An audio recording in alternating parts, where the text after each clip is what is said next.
तेरिया हस हस के अखां सुजकियां ने की दुखी।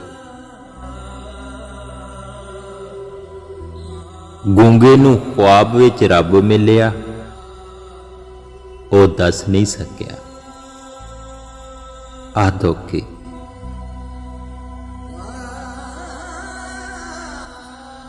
खुसरे ने किसी दे बच्चे नूं खिटाया,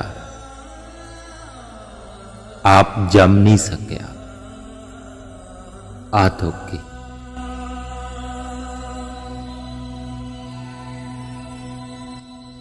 अम्मा ने पुत्र दा स्वैटर उन्निया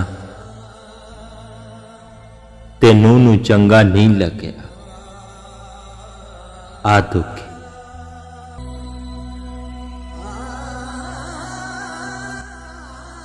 ओदे पुत्र ने अंग्रेजी विच गल कीती,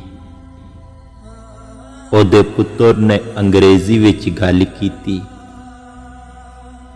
हाय पंजाबी बोल नहीं सकिया आ धोखे।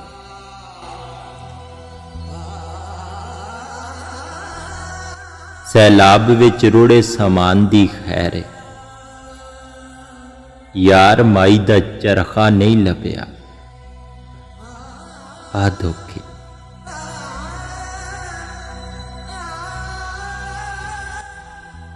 बोला जे रब नूं मुखातब होके आखे,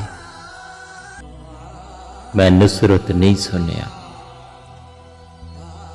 आ धोखे।